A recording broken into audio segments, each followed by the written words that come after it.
Julian freaking Edelman, man. Great to finally meet you. It's a pleasure to meet you, Coach. Big fan. Man, I never liked the Patriots. I've hated them ever since the Tuck rule. I get it. It's been personal.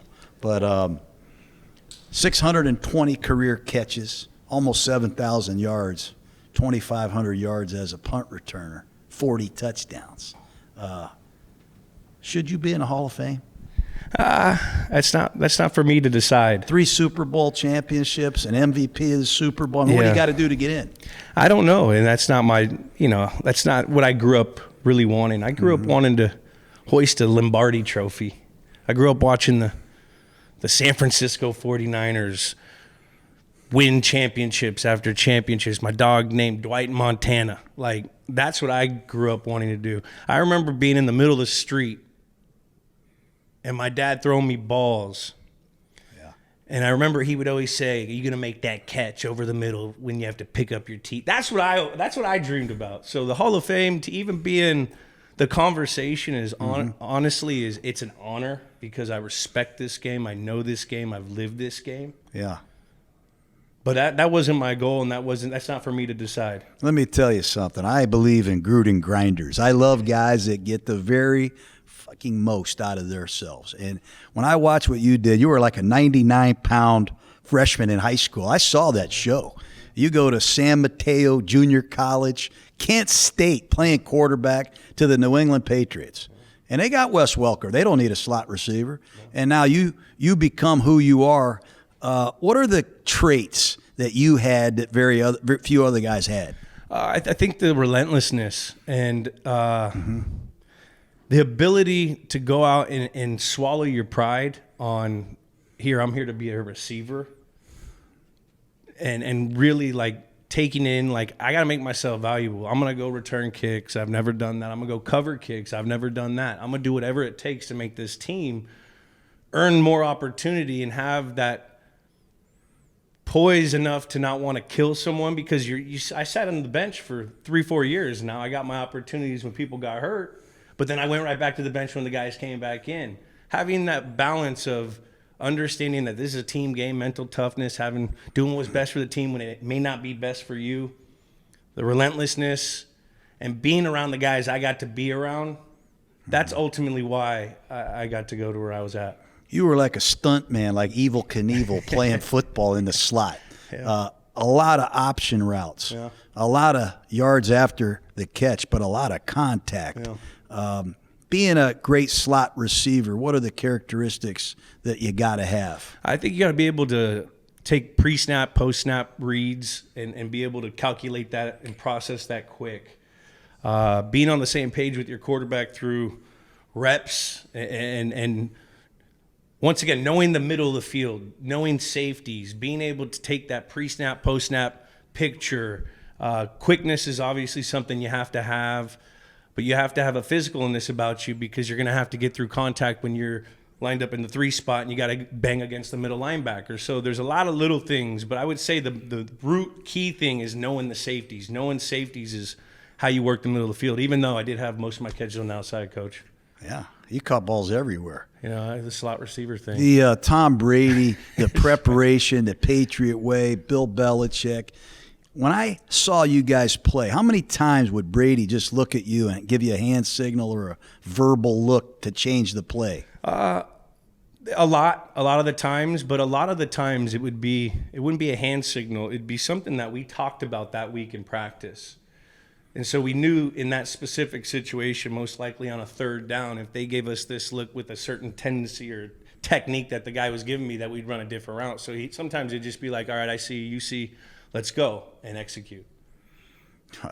The big games, they brought out the biggest moments in your career. Most catches, I think in the playoffs, Kelsey of the Chiefs has 174. Yeah. Jerry Rice, a guy coached with the Raiders, with the 49ers, he has the most yards, most touchdowns. But you're right up in that crowd. What was it about Super Bowl Sunday? What was it about the biggest moments, pressure situations, that made you thrive the most? I think it was the preparation. Yeah. I think a lot of the times when you get to the playoffs, you run your best plays. And that's not always what you're doing all year round. I mean, I remember you'd start out hot with like 40 catches through the first 5 games, and then we'd change it up because we wanted to break a tendency. We wanted to get other guys involved. So a lot of those things carry over that. But once you get into playoff football, you go to the things you lean on the most. And a lot of those times I was in those plans. I think that came through execution, time on task with Tom, time on task with the team, being around the offensive play caller who, was a great play caller, Josh McDaniels, because he knew our talents and putting us in the right situations.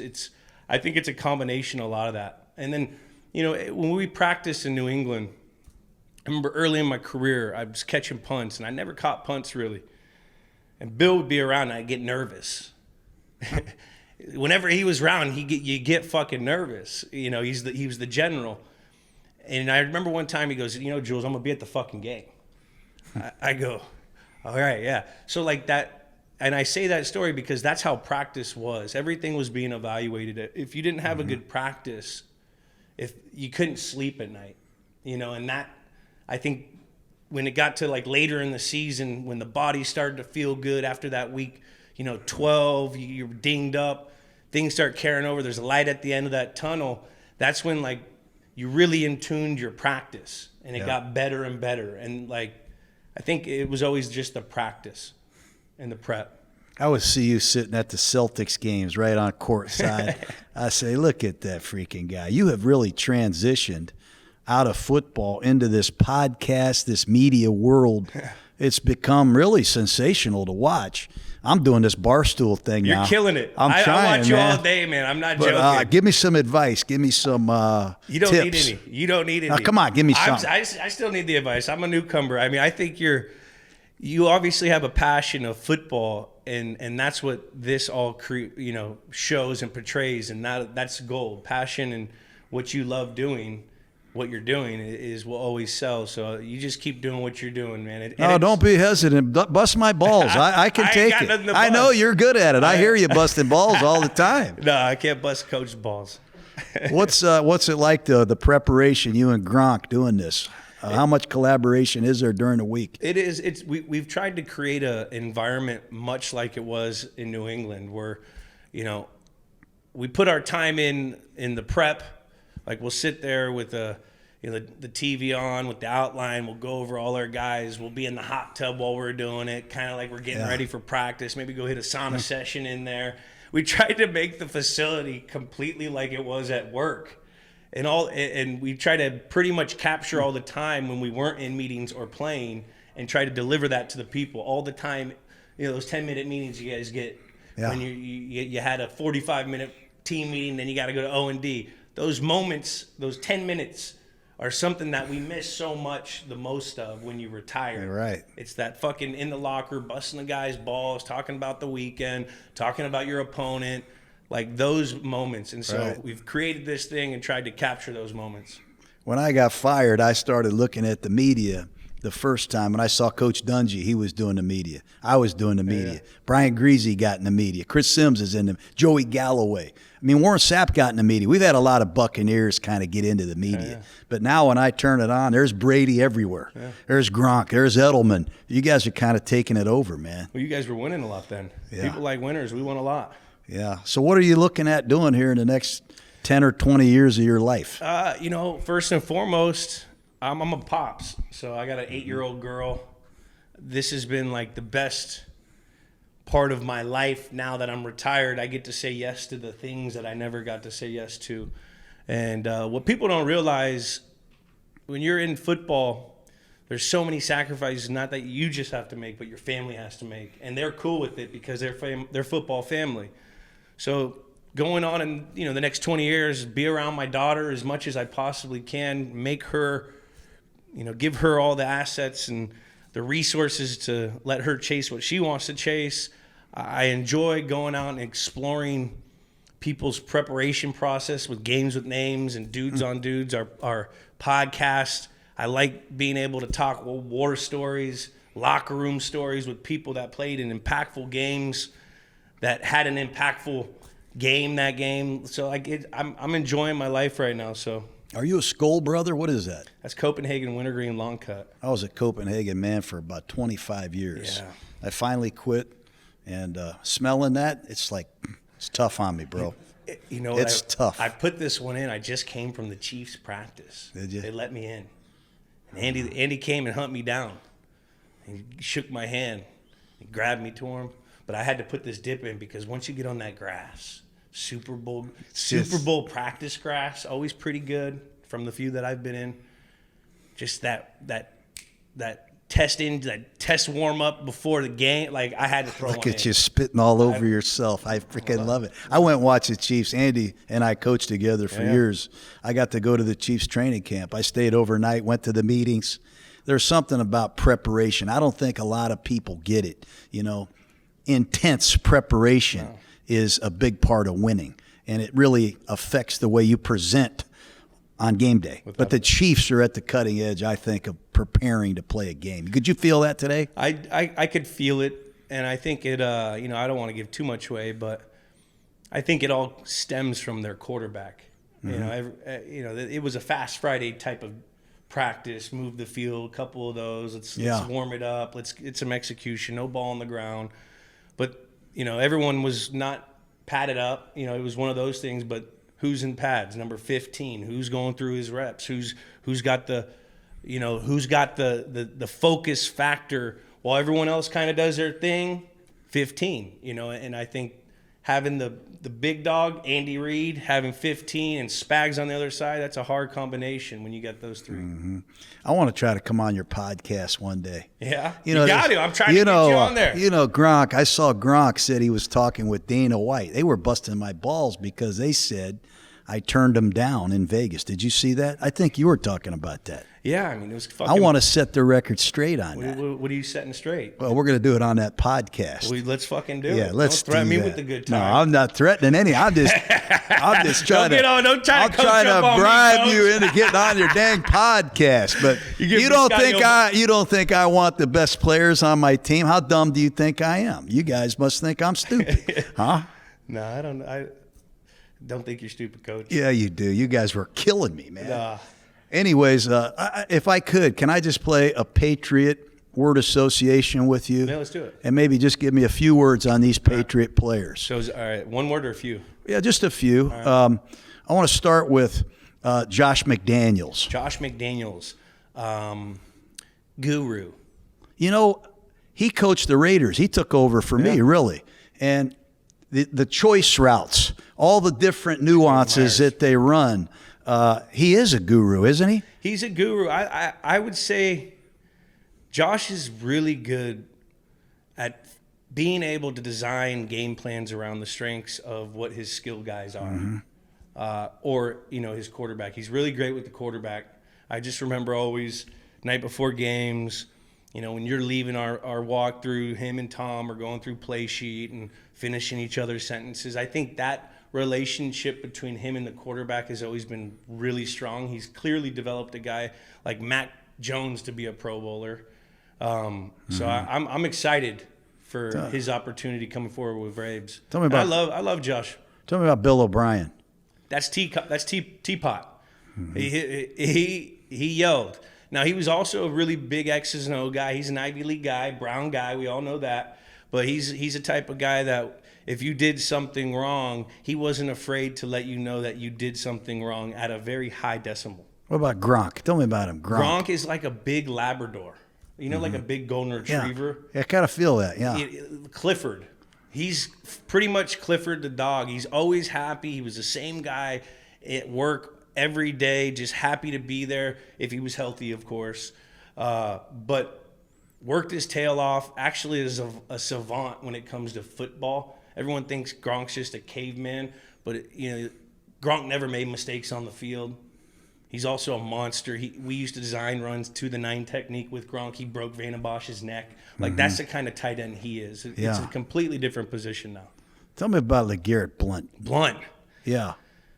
Me and LG, I used to go up to LG every day and say, you wouldn't have knocked me out like you did that Boise State guy. Yeah. You son of, I would knock you out. He made a big difference for you guys, man. He did. You know who my favorite Patriot was? James White. You know what? He made a lot of plays without the ball, man, picking up blitzes. Unbelievable in the pass protection game. whenever we needed to play, James made a play. He didn't say many words, but when he talked, everyone listened. That's the kind of guy he was. He was a pro. He's just a straight professional in his locker room, never really held court, but all the running backs, they're all in their own little world. He was the kind of guy that kept them all going. This Eagles-Chiefs matchup, I saw you against the Chiefs. One week, you take a punt back 75 yards. And then the next week, you play the Eagles, and Vince Young's the quarterback. And you're on freaking defense. You make a game-saving tackle against Vince Young. What was the genesis of you playing defense? Did Belichick just come in and say, hey, our DBs are struggling, or what was the deal there? We were getting guys. Because Troy Brown used to do that. Troy Brown did, and he did it well. That year, we had a lights-out offense. It's when the two tight ends, Hernandez and Gronk, were lighting it up. And we were on a roll on offense. On defense, we were getting banged up. We were getting guys off the streets, especially at the star position, the nickel. And so one day, Josh Boyer literally came up and said, "You're with us." I go, "What the fuck you mean I'm with you?" He goes, "You're playing corner?" Corner, and it was against the Jets. Like right corner, left corner? He said, we're gonna have a package for you. We're gonna put you in as a money." And the game that you called with the Chiefs, I was the money, and I was spying Jamal Charles the whole game. Yeah. Then the next week was Philly. That's when I fully started at the nickel because the guy we had in the game wasn't doing well, and we played that Philly game. I got off my course of thought because I was thinking. Well, you made the tackle against Vince Young. Made the tackle against Vince Young. LaShawn McCoy jumped over me one time, though. Fucking guy, he's slippery. So you just go out there and you're spying on the Chiefs running back. That's Jamal your job? My job, Nick, it was dime. We'd have like some sort of Jamal Charles, you're spying on him. I had to tackle him three times that game, I think. I remember you had a call on that game because I housed the punt and then I covered the kick and made the tackle on that kickoff, and you said something about it. I loved that. I had a guy say, "What is a Gruden grinder?" Because I tried to point out. Too good of a player to be a good grinder. I tried to point out. Too good of a player. Yeah, well, you are. You became too good for a grinder. But when you first got started, my favorite Patriot Gruden grinder was Rob Ninkovich. I loved Rob. Big play And Ninkovich did it all, man. Yeah. He'd rush, he'd drop, he'd do it all. He's a poor man Vrabel. Yeah. Fucking A, man. Anyway. What are you doing down here? You going to be here for the whole game? I'm here for the game. I'm with Fox. We're covering and we're doing our kickoff show, which has been awesome this year. And then doing the Super Bowl things, we're doing. Go out and do the interviews, couple appearances, shake a couple hands, cover the game. Last guy, I got to ask you about the owner. Tell me about Mr. Kraft. Mr. Kraft's awesome. Yeah? I love Mr. Kraft. We have a special relationship, and if anyone's going to get this thing turned around, it's Mr. Kraft. Mm-hmm.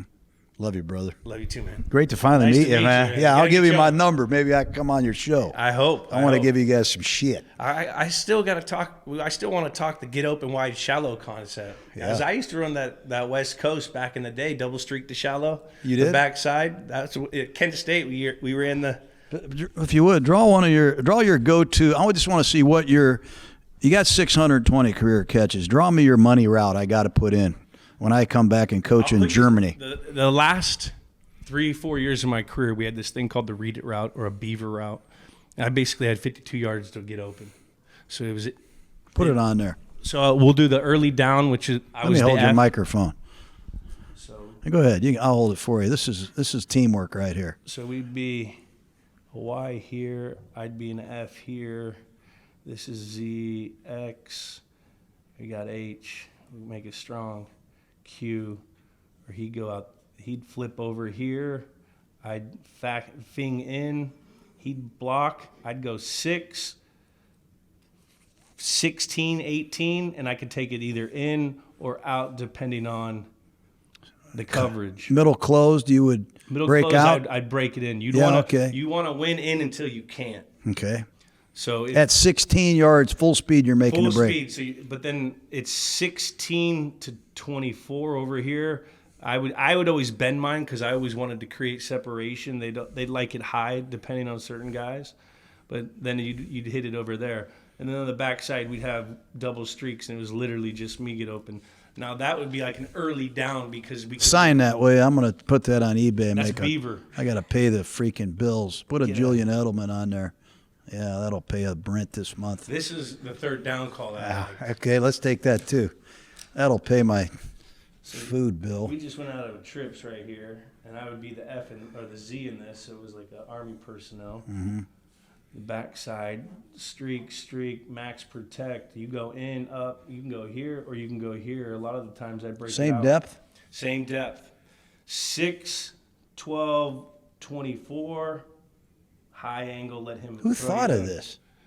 Who's Josh? Josh? Josh, this was read it. Because so if you looked, I ran a lot of crossing routes. It all stemmed from the ice. We do an F-bow ice. It was an early down play call. It was a great third down call. After a while, when we didn't have, the best, we'll keep that to that. But yeah, that's not incriminating. Yeah, when we tried to get to the middle of the field, guys would start thieving us. So we'd have all these safeties come in. And so the middle of the field would come here. This guy would thieve us, and they'd pass us off. So then we put in the read it. So if you were to win, if you couldn't win the in, you could break it out, which you would want to do a lot on those one robbers, one thieves, because they'd cut you to the other guy. But you have to run an insane route. It has to be a really good route. That's why all your routes have to marry each other. So that's really a one-man show. One-man show. To the running back. Would Tom ever get on your ass? I never not got open. Really? Did he ever just bust your ass? All the time. Like, give me an example. Last thing, give me an example.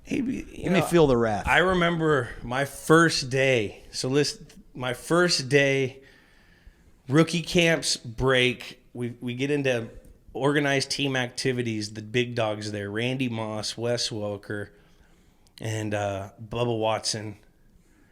And they put in a 4-wide package group just to see if I could do it. And I went into the Y, and I had a ghost out, which is a 10-yard out, and you got to break. And I ran a great route. I ran it, I bopped it, and I dropped the ball. And he goes, "Jules, what the fuck is that?" And this is the first day you're in with the big dogs. I was like, it was Tom Brady, who was a 3-time Super Bowl champ. I was a rookie quarterback that was converting to fucking receiver. I almost shit my pants. That was like, it hurt me. I thought I was getting cut that day. After that period, and you're a mentally tough fucker, aren't you? Well, he came up to me. This is the leadership skill that he has. He knew that it hurt me mentally, and because he had that effect on guys. But he put his arm around me in the locker room, and he said, "Hey, babe, I just want to let you know, if I yell at you, it means I love you." And I looked at him and I said, "You must love me a lot then, bro." Once he stops yelling at you, then you got a problem. That's when you got a problem, just like coaches. That catch you made against Atlanta, what was that? That was, I think, a product of a lot of my reactional preparation stuff I do before games. Now, you turned around, that ball was in the air. Now, that's not what you want to see on a middle field open middle read. No. Is when the DB puts his on cover 5, 2-man for us, or cover 5. When that DB puts his eyes in between you and the quarterback, that's like suicide. You might as well just go home, game over, because he's going to pick it. I ran a shitty route. It was like our 90th play in the game. Ran a banana, no stick at the top, and I almost made the team pay. Yeah, unbelievable. But I do a lot of reaction. I used to do a lot of reactional stuff, tennis ball drills, different colors. Like I'd catch like 500 balls before a game, like off a wall with one of my ball boys, JJ, Jimmy Neutron, love you boys, Bobby Balls. Who do you give credit for you making the transition from Kent State quarterback to Mr. Patriot dynasty team? Like, who was the one guy that helped you the most? My dad. Your dad? Yeah. My dad was pretty tough on me as a kid, challenged me in ways. I saw that movie they did on you. Yeah, he was, But when you went to New England, though, I mean, your dad wasn't there with you. No, but he was in my head. Mm-hmm. Are they outworking you? This, that, like little things. Now there was a lot of, Chad O'Shea, huge part. He was my receiver coach my whole, for 10 years of my career there. He was a huge part. And then honestly, when you get to the pros, like it's on you. Okay, I was in the back pocket. I followed Wes Welker. Like white on rice, and he used to fucking hate it. But I anything he said or did, I would try to mimic, because that's the only way I thought I would be able to make it, is because you just got to do what the fucking guys that are studs and have been there a long time do. One of the coolest things I ever saw was Belichick going up to Welker during the preseason game against Philly, because they asked Welker to return a punt, I guess, and Welker said, "No, I don't want to do it." And they put you in. You took it to the house. Yeah, he didn't play that game. They started calling him Wally Pip, that guy who filled in for Lou Gehrig, or whatever his name was. Lou Gehrig filled in for him. Yeah, Lou Gehrig filled in for Wally Pip. That was it for Wally Pip. It took me 4 more years. Yeah, that's a good story. Anyway. Let's Let's stay in touch, man. It's great to make a new friend. Great to meet you. You don't man. have many bigger fans than me, man. You are a fucking badass. I love watching you. I love your knowledge of the game. It's always refreshing to hear you talk football, because we're not into it always. And watching you break down a fucking play, a fundamental play with some office kids is so fucking, that's brilliant. We're having a blast. You guys ever get to Tampa? I know Gronk and Brady, all those guys. We will. We'd love to have a beer with you. Yeah, we'll do it, man. Nice to meet you. Thank you. Thanks for your time. Appreciate it. Thank you.